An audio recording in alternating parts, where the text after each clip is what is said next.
Hey, thanks for checking out the Dad Complex. I'm Jonathan Silva, and today I have my friend and business owner, Michael Clintsman. He owns Atomic, Bar PM, and the local bar and grill here in Lubbock. I really look up to him as a father and as an entrepreneur, so I'm excited to have this conversation with him. I hope you enjoy it.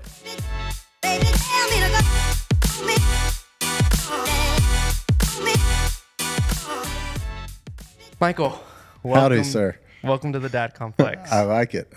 Dude, I'm really pumped to have you on, and I don't know how much you know about how I think about you, so I'm excited to see how this conversation goes. Man, I'm a fan, and so the feeling's mutual.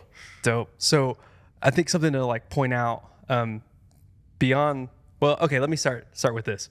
Michael Clintsman. Yes, sir. Owner, operator, bartender when needed. Yes. Also Plumber. just jack of all trades for Bar PM. Yes, sir. Local bar and grill, and Atomic Pizza Lounge. Yes, you got it. And Atomic Pizza Kitchen. Yeah, and kitchen. Yes. Yeah, there you go. So all three favorites of mine. Since Bar PM was Kate and I's spot when we were young. I love that. Lots of date nights ended there. Lots of arguments when we were younger started there. Get that. And when we first started dating, I was running sound at Bashes. Oh, really? Uh-huh. I didn't know that. Yeah. And so Kate would be at PM. I was underage, so I couldn't get into PM at that time. Okay, that's good. But yeah, you guys were too strict. Still are.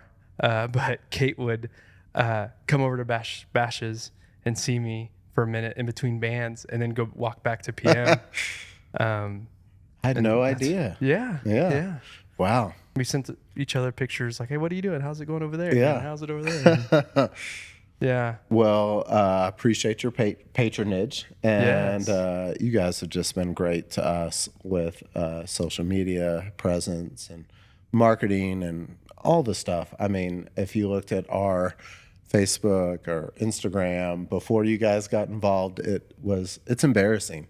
But we're just so happy to be a part of y'all's team and what you guys have done with us and help us grow in our business has been amazing. And I love that you said that you're happy to be a part of our team because that's not how we see it. We're a part of your team. I like it. We feel like we are employees, and I love your staff. I love going in there and seeing the familiar smiles and some of them, especially at PM, I think, maybe not anymore. But very recently there were still people there that bartended when we were going all the time. It's crazy. I've got guys that have worked there for 13, 14 years. And at that place, more so, our turnover rate is lower. I don't know why, but they become part of the family and get to know the regulars. And at the other two, it's a little higher turnover rate. Not sure why. But, a little bit younger crew. Yeah, yep, absolutely. Yeah, yep. Well, I love what you do. Same. Also, a real big point is that your Chiltons have real, fresh, squeezed lemon. That's true. It's a big deal. This is Texas and Lubbock, Texas. You've got to make a good Chilton. And it comes in a mason jar, which is even more Texas. Yep. And, my staff make a very good Chilton. And they may not, when they get busy, enjoy it so much, but we figured out a way. We do our lemon juice pre-shift now. Yeah. Put it in a store and pour, and makes a big difference. Either way, second to none. Thank you. It's important to say. But we're not here to talk necessarily about that. We're not here to talk about Tadpole. I really want to know about you being a dad and building these successful businesses, and not just on your own, alongside Paige, your wife. Yes, sir. And you guys literally grew up in this business. We did. And so I want to know more about what that was like, for yourself, like balancing all that. And, something that I've always appreciated conversing with you about is about fatherhood and just figuring it out. And even beyond that, business principles or business, Right. thought processes. You've always really been there for me, and I definitely see you as a mentor. Even when I first met you, you know, we were pretty much neighbors. Mm-hmm. Yes, sir. In Vintage, and so you're playing with your kid. I'm playing with my kid. Yes. It's like this the typical like dad way Dad to meet. move. Yes. Yeah. And we hit it off instantly, right? Yeah. I can't remember who you were working for. I don't think it was Jay Ferg. No, yet. I was on the railroad at that time. Oh, really? Yeah. But I could spot you out a mile away playing with your kid, and you know, it's I mean, a measure of a man is who you are as a father. As far as I'm concerned, there's no better blueprint of who you are as a person is in your children. And if you were to ask my son right now, if something were to ever happen to Dad, what would Dad want you to remember? And he would tell you verbatim, yes, sir, yes, ma'am, and to work hard. Those are the things that I want to leave to him, because I think hard work is somebody that works hard is hard to find these days. And that's just, you can move up. You don't have, I feel like hard work replaces talent, education, anything. If persistence and hard work trumps everything, you can move up just by your work ethic and who you are as a man, opposed to your talent or your education or whatever it may be. Yeah. So. No, dude, I love that. And I love the confidence in knowing what your son would say. And forgive me, I'm forgetting his name. His name's Everett, but Everett, we call him right. Ever because we love him forever. That's cool. And he's a sweetheart, very sensitive. School's a challenge for him, like it was me. Yeah. So he's gonna have to work hard at it. You know, what I'm gonna turn the interview around to you. Okay. Yeah. What do you think now, being a business owner? What is the hardest thing combined with being a father? Is it time away or? Well, so my current career is 100% rooted in wanting to be at home more. So I was working, when we first met, I was working on the railroad. My father-in-law worked on the railroad. My brother-in-law, Andrew, who's now a partner at the Tadpole Agency, incredible videographer, incredible creative person. And for the record, we are talking about him like he's not in the room, but he's right in front of us. Yes.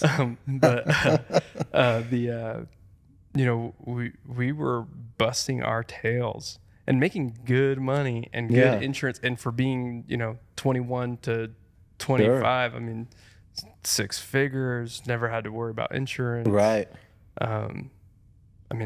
That's unique. That's a big deal. And you were in an affluent neighborhood at a young age, right? Yes. So you grinded to get there. Yes, absolutely. It was 100% blood money. And then at some point, having Penelope, it was like, I've missed so much. Right. Hoping and stressing out whether I was going to be there for birthdays or Christmas or, 1 year, was it 2016 when it snowed really bad and Lubbock just shut down for like a full week? I remember that. Yeah. Right before that storm hit, I was on a train to Amarillo, got stuck in a hotel in Amarillo, and there was no way to get back home via car. There was no way to get back home on a train because the snow drifts had covered the rails. So I was stuck in a hotel for 4 days. Wow. Had no food because everything was shut down. Everything was shut down. It was horrible. Off of like coffee pods, I'm sure. Yes. And the whole time I was just like, I'm literally wasting my life right now. This is 4 days that my kid is at home with my wife. In the snow, which is special. To see their face with that amount of snow, you miss those important moments. Yeah. Yes, I missed it. And I think that, I've never thought about it this way, but I actually think that was her first snow. And I wasn't there. Right. Totally heartbreaking. And so I made the decision, or not Kate and I made the decision for me to start working my way into marketing more seriously. And so I was working freelance, I was writing. So I'd be working, I'd get to a hotel and start working some more. And then I'd get home, start working some more. And I just busted my rear to get to where we are now. Right. I'm very thankful for the life that we've been able to create, and because we're surrounded by people that we love. And now at this point in my career in marketing, I get to work with people that I love and work for people that I love. I can see that. Like when you guys come in, you guys are a family. You guys are cohesive unit. It's great, and to see where you've come and where you are now, and we're sitting in your beautiful office. I'm impressed. I know. You know, it's a trip to like be in here. You're like, oh wow, this is our office. You know, this is it's fancy AF here. Yes, I like it. But you know, to circle all that up though, I do put a lot of what's happened here to that first time that we met, and me being so like, whoa, this young, handsome dad out here playing with this kid, owning these businesses that I love, and also just enjoying this moment, this beautiful afternoon, and like just that little like 30, 45 minutes and having a great conversation with you. It's like, that's someone I look up to. Thank you. That's what I want to do. You need a better role model. But you know, to that point, I don't know how your industry compares to mine, and being a business owner. I'm not going to lie. I took a job interview last week. I got made an offer. I'm not going to add today to decide, but I don't think I'm going to take it. I can't say the company name right now, but what attracted me to that was insurance. A 9 to 5. When you've owned your own business for as long as I have, my job entails 7 days a week. You know, I can't turn my phone off until 2:00 in the morning. It's hard to not think about work or walk through the doors every single day. And when I took that interview, the money was okay, but the grass is always greener. I thought, I can go to work at 8 and be home at 5 and not miss dinner or putting them down, or the liability aspect, which I would still have with my business, but and releasing the ownership and paying somebody more and expecting them to care about it as much as I do is kind of the reason why I'm going to say no. But I think the grass is always greener, and you don't know many bar owners, especially that are, alcohol centric and right across from the university and 21 to 28 demographic. The liability is always there. You worry about a dram shop case coming through if somebody leaves and drinks too much, and God forbid there's an incident like that. Those are the things that keep you up at night, and they call those bar killers. And so you worry about that stuff, but I either need to open another one, or I want to do more constantly. I'm like you, once we get something going, I love the creative process of creating a new business and new jobs and providing for our families. But I also get to leave whenever I want. I get to go on vacations whenever I want. And so I am flexible to that point. And that's what's great about owning your own business. I feel like you don't miss as much stuff as you would working for someone else. Because you can for the most part, take that time away from your business and say, hey, I'm going to be at the soccer game. Or our kids are everything. And the best part about coming home is when they, Dad, and wrap their arms around you, it makes a bad day go away. Absolutely. And you're a little bit different than me in the sense that you started the business before you had kids, so you had a different luxury than I did. You're right. And what was that like before kids? So it was easier, right? Because my wife said she's a worrier and I'm an optimist. She was like, when we started Bar PM 16, 17 years ago, I can't even remember, we lived in a rent house in Tech Terrace. We had not nice cars. We had no one that depended on us. She was like, it seemed like I was not happier, but I didn't worry. You know, we could always find another job and make ends meet. And the more successful you get, I think your things own you, and you don't want to take a step back. But when we were younger, we didn't have the worry of like, oh my gosh, is our kid failing third grade? Right. You know, is he dyslexic? Or like, oh my gosh, what if a business does go out of business? How do we maintain this lifestyle?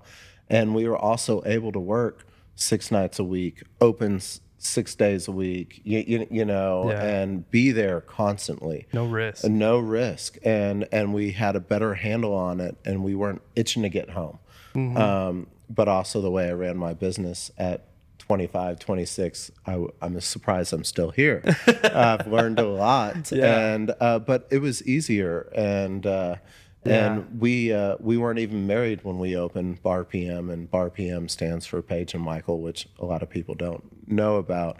But oh shoot, where was? But once we had him and got married, things got more serious, and I waited 6 years to ask her to marry me. After you started Bar PM? No. Oh, okay. We After dated. you started dating. Yeah, Okay. we met at Rocky the Ruse, which is now local. Yep. She was a bartender, and I was working the door, and that was 22 years ago, and got the opportunity to manage and run that one. But I professionally, I wasn't in a place to ask her to marry me as just a bar manager. We always had aspirations of owning our own place. And I couldn't start a family, and it drove her crazy. Yeah. Professionally, I just wasn't where I needed to be to say, hey, I'm ready to start this life with you. I wanted more and be able to provide. And I think that's something, looking back, I wish I could have changed, because Really? my only regret is that I did not ask her to marry me sooner, and also have my son sooner, because, you know, we waited a long time to be professionally okay. Yeah. And looking back, that's just less time I have with my son, and things would have been fine. That's interesting. And I wish I could go back and have him a little sooner. Yeah. And Wow. yeah, but So on the other side of that, for me, like, I asked Kate to marry me in September of 2013. We found out we were pregnant October 31st oh wow, of that same year. yeah, there you go. And that was like, okay, here we go. Yeah, Like, we're running. It's scary, and things get super real. Well, and I talk to people all the time. They're like, you know, they're married. They're like, we know we want to have kids. We just don't know when. And the truth is, there's never a good time or a bad There's time. not a perfect time. Yeah. Right. It's just, you just got to do it. And you got to figure do it out. And people always do. And the longer you wait, I get wanting to be, you know, financially secure, but that's just time I lost with my son. I love that I can't get back, you know. And he's amazing, but and he understands that Dad won't be home all the time for dinner, and that you know, his favorite thing when he was a kid, he's heard me. That's me. I'm sorry. Oh, you're good. He's heard me fire people over the phone, and he's like, he would tell my business partner that he's fired all the time, but nothing makes me happier. And I know you've seen him in our business. Yeah. He'll get in there and he'll make dough, and he'll run food, and he'll run drinks, and he thinks he's cool and he's doing it. But I just love getting him in the business and showing him what Dad does. It's important, and where the things that he has come from. Yeah. And that's why I may not be home, right, at dinner sometimes. And but it's my biggest joy in life is my son. Yeah, it's really unique getting to show them what hard work looks like as an owner or like as a business manager or whatever, opposed to as an employee, like the way that I saw my dad as hard work. Right. You know, because I didn't really know what my dad did. Right. I just knew he went to work, was gone a lot, came home, and then kept working and did. My dad was a super generous person as far as like giving up his time and his body, like, you know, physical stuff to, you know, he would go do manual labor for anybody, just to be helpful. Just to be helpful. Mm-hmm. Yep. And so that was super interesting. But now being able to show our kids, like, this is how you talk to a client. Like, this is how we talk to people, and this is what we want for them. And did they get it? Hearing us argue. So, yeah, I think they get it. You know, Darren comes in and she's like, "Hey, I'm the mail lady," and she wants to help everybody. She's like, "Hey, do you have a note that I need to give to anybody?" And she, you know, checks in at everybody's desk. And I like it. Penny loves media, and like, so she wants to be an actor and wants to do commercials and wants to be involved in that way. And you know, that they understand branding, which is really cool. That is neat. I'm still personally trying to figure out how to transition that with like what that means as far as working hard and right. what it's like to get to this point, the work that it took to get here. So to that point, and I think you kind of touched on it for a second and kind of backed off, but you said something about arguing, right? My son has brought that up once, and it broke my heart. You know,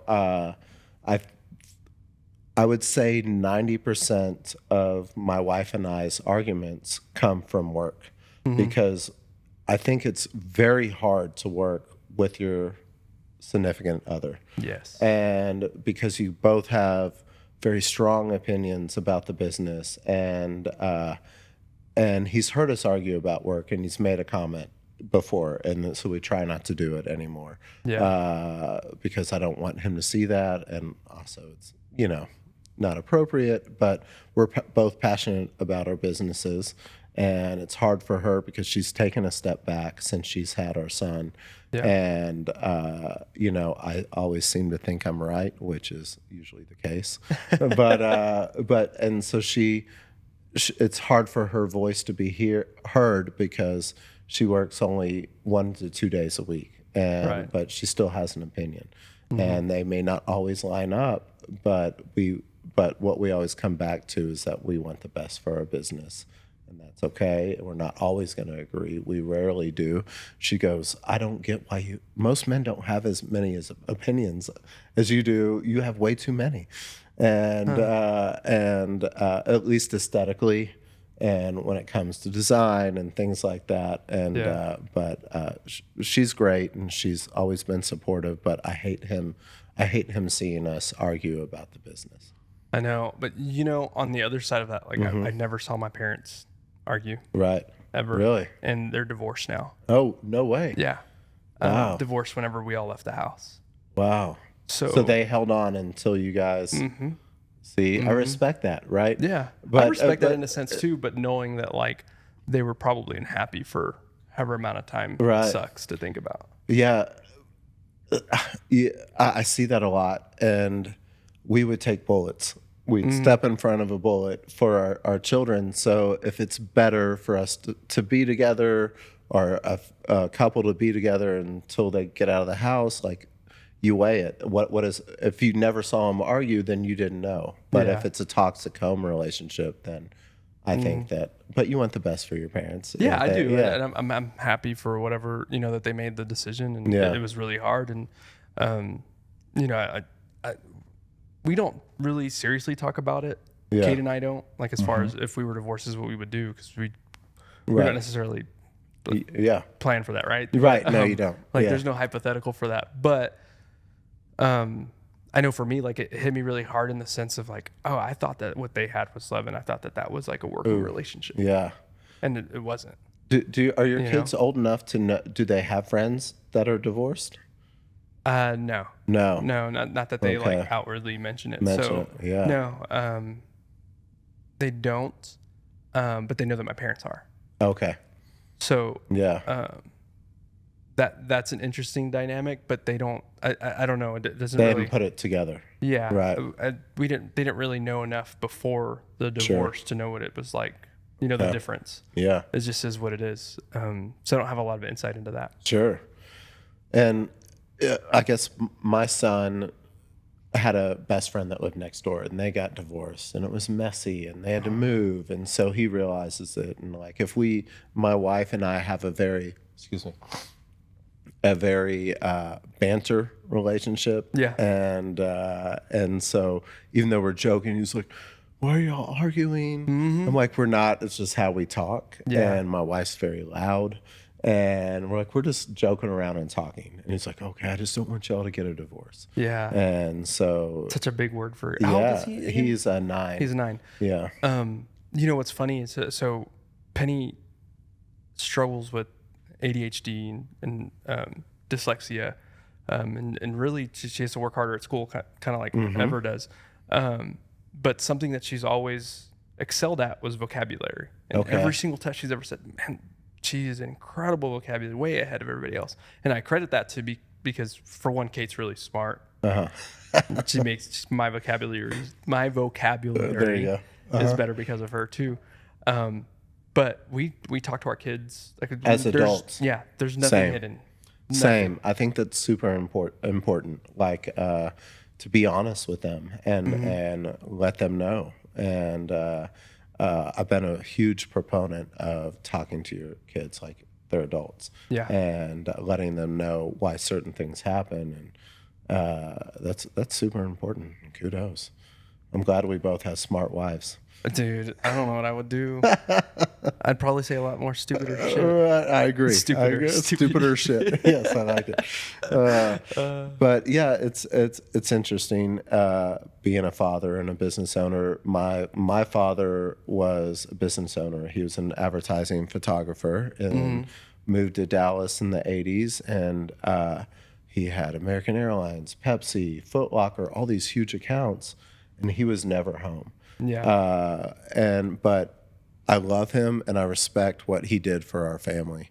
And then my mother passed when I was 13, and then he had to transition from being a father that was gone all the time, running a studio, having late night shoots, night shoots. You know, it's a big production, as you know, to build a set and get talent, hair and makeup. Yeah. And I became a father at 13 because my sister was 9, and I had to assume that role, but he started coming home more often and letting go of his business, I think, which was hard for him. Yeah. And you're still really close with your sister. I am, yes. She means the world to me, and not to bring this interview down, but my mom's dying last words were, I love you and take care of your sister. So I took that to the 10th degree, and in high school she was a nightmare and gotten, she was hard to wrangle, and but she's an amazing woman. Now my niece is named after me, Emerson Michael, and I'd lay in traffic if anyone asked me to for those two. Yeah. But so I learned a lot about taking care of people at a young age, but I also respected my father for his hard work. Yeah. I couldn't imagine my son seeing me sit around at home all day watching Dr. Phil or whatever. He needs to see me in my element. Yeah. And I love that he gets to come to work with me. That's important. I think that is something that's really cool about being a business owner specifically, or having a career where your kids can be involved, or your kids can come to the office and see that. Isn't it great? I mean, I love it. It's just a great vibe when they come in, and is a bar the best place for a kid? Maybe not. We do sell food, but he loves it when he gets there, and he gets into the work, and he wants to know how much he's getting paid for the job he does. That's dope.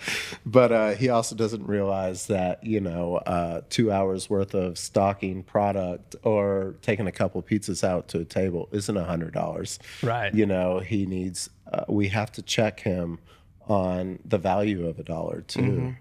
Have you gotten into that conversation of like economics of a business? 100%. Wow. Yeah. What's that like? It's hard for him to grasp, right? Because he's been fortunate to get what he wants when he wants. But once they get to a certain age, I feel like you can't just hand it out. There has to be something before that. Before you get a $25 Robux card, you have to do something for that. So with him, it's cleaning his room or coming to work with me, or working hard on his Sylvan tutoring because he's getting tested for ADHD and dyslexia in the next week. So there has to be a reward for the hard work. It just doesn't come, okay, son, here you go. So what's funny that while you're doing that, so when Penny got tested for ADHD and I'm reading the pamphlets and like going through symptoms and there was a pamphlet about what ADHD is like in adults. Oh, right. Yes. And I realized, Kate and I both realized, like, oh, I check all of these boxes. I was diagnosed dyslexic and ADHD, and we have to work harder. And I feel like there's nothing wrong with that. And we had to work harder to get where we got to, right? And I also think as a business owner, especially in your business too and mine, having ADHD is a blessing because we're able to multitask. You know, if you tell me to sit down and do paperwork like taxes or whatever, I'm terrible. And my organization's terrible, but in a free-flowing business, that's where I thrive, is when that adrenaline kicks in and I've got a fire here and a fire there. I can move from one task to another. But and I think it helps. So it's a disadvantage in school and the way that school's set up. I think the way school's set up right now personally benefits girls opposed to boys. Interesting. Because if you go to your kids, or my son's elementary school, it's 95% women.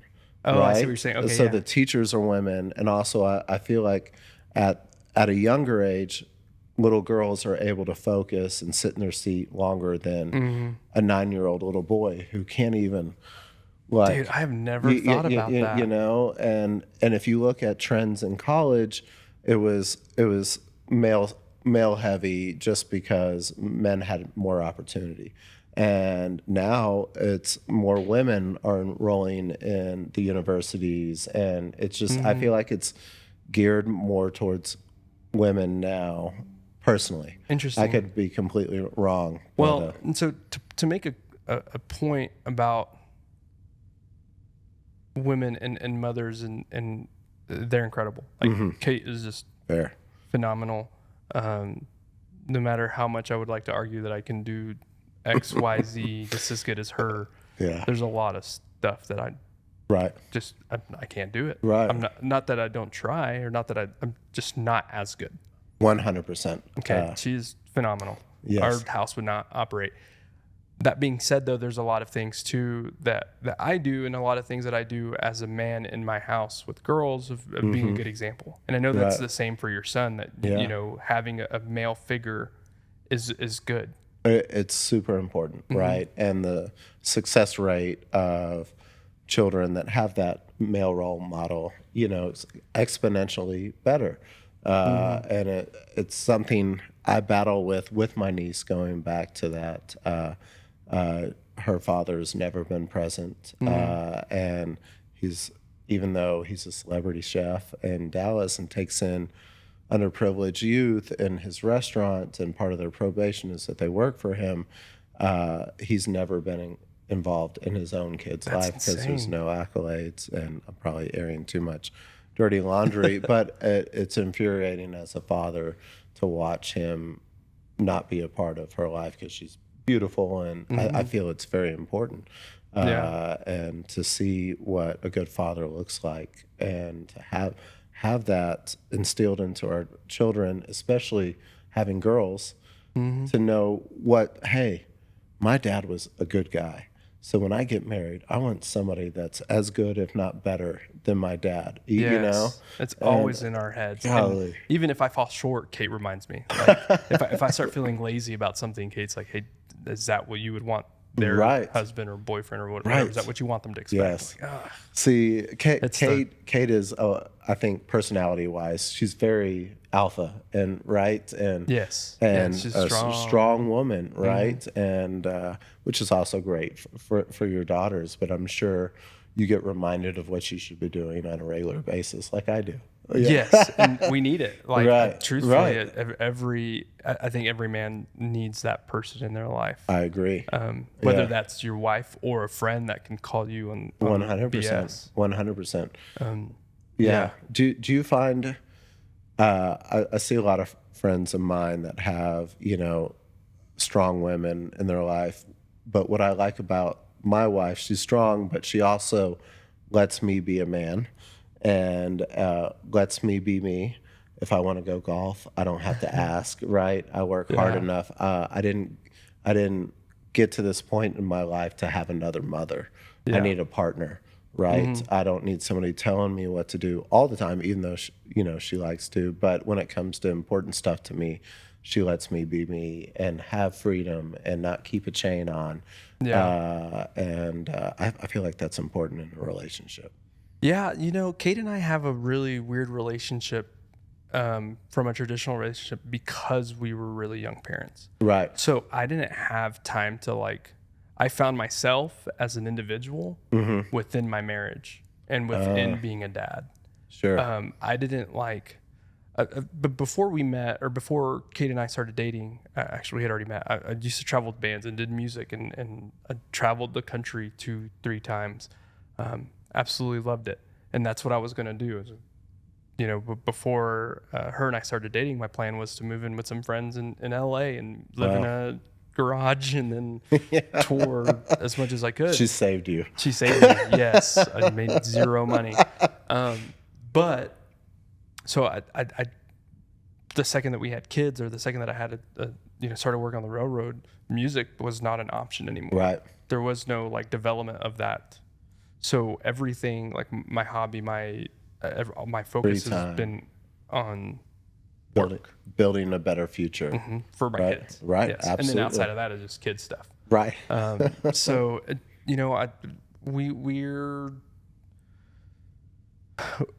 we're very independent. We're very opinionated and very individual.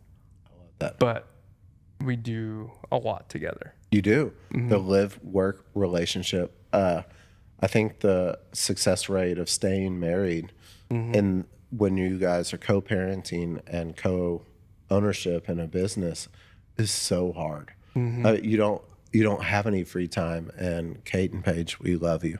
But one of the best parts of my day is when I go get coffee in the morning. I take the long way to work and listen to sports radio. It's like the one time in my day that I'm not talking with someone, and it's quiet time. It's me by myself, and not necessarily away from my family, but just where I can just quiet and get my thoughts together for the day. So that personal space is important, I believe, when you live and work together. Yeah, and it's something we're learning more and more. And now that we have a little bit more flexibility, we're learning a little bit more about ourselves separately.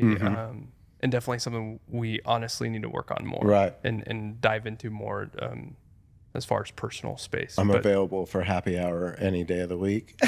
Dude, let's go. I should have brought some whiskey to this interview, but okay. Yeah, it is important, and I think what you guys are doing, it's inspiring to me to see somebody young, and what I love about your business is that you're creating business with your business, right? And not many people can say that. And I think young entrepreneurship is something that really motivates me. I had a meeting with a guy before this meeting, an old employee that's looking to open a bar restaurant in Shallow Water. And this young kid came into some money and thought, oh, it'd be great to open a business, and a bar would be cool. And within 15 minutes, he was like, oh, shit. I need fire suppression. How much does that cost? $60,000. There's so many things that people don't realize when they get into business, but I love letting them know before they get into business. Yeah. And but you're growing business, and that's inspiring to me, and to sit here in this beautiful place and with your crew. Everybody's young and creative and hungry and professional, and you're knocking it out of the park. Oh man, that's a big compliment. High praise. I appreciate it. No. So what? Actually, we already talked about that. I was going to ask how you balance how you balance it all, because there really is a lot going on. There is. And I don't know if maybe you have a more specific answer to that. I know we've kind of talked about it in the conversation. I think what's important, at least for me, my wife always tells me, listen, your business is going to give you a heart attack. Like, your blood pressure's through the roof because somebody didn't show up. It's okay. Like, I've got to learn to not sweat the little stuff, right? And then I think what's important for me is when I come home is to be able to turn it off, right? Yeah. To not think about like, oh, we have a game day coming up. Like, do I have enough staff? Like, are they going to get crazy? What's going to get broken? I mean, is a Lime scooter going to catch fire? Yeah, is a Lime scooter going to catch fire? Like, if my phone rings after midnight, I'm terrified. And so it's important for me to be able to check out, and that's hard to do when you own a business, to just let go and be present in the moment. And if you have a bad day, not to come home and be fucking pissed off. Yeah, well, when your busy hours are when I should be home hours. Right. And so it's and I look at the cameras, I'm like, oh shit, they're busy. Is every table getting good service? Is every drink half full or half empty? Like, are they doing what they're supposed to be doing? And it's hard to just say, stop. It's going to be okay. It'll be there tomorrow, hopefully. And I can address it tomorrow, instead of coming home just with your shoulders tense and just like, oh, you know, it's hard. Can't relax. You can't. But I don't know. How do you deal with Everett and technology? Everett and technology, we're really bad. Yeah? We're bad. In what sense? I'm bad at technology. That's why I hired y'all. I don't monitor what he's watching near as much as I should, because he'll be in his playroom and on YouTube, and I have no clue what he's watching. Really? And some of the stuff that he comes back and says, I'm like, where did he learn that? It's got to be YouTube or whatever he's watching. I need to be better. Him being an only child is really hard, right? Because let's say I have a 12-hour day and I get home and I can't be like, hey, you can't be on your iPad if I'm exhausted, because I've got to be the entertainer, the play, you know, his buddy. I got to sit on the floor and play airplanes. And it's easy to go to that iPad and just say, hey, watch this, you know. And he hates going to eat with us if Paige and I want to drive across the street to Las Brisas, because he's an only child. We just give him the tablet, right? Because Paige and I don't get much time to ourselves and like enjoy a nice steak and a glass of wine, and we just talk and we reconnect in that hour. But if he's there, we're having adult conversations, so he's excluded. So it's easy to give him that tablet. I've got to be better. That's a really interesting thing. Yeah, we're figuring it out right now too. So we just bought Penny a phone. Super like way ahead of time. How old is she? Of what we thought we were going to do. She's 8. Okay. So like in my mind, for the last few years, it was like maybe when she's 12 is when we started the conversation. Yeah.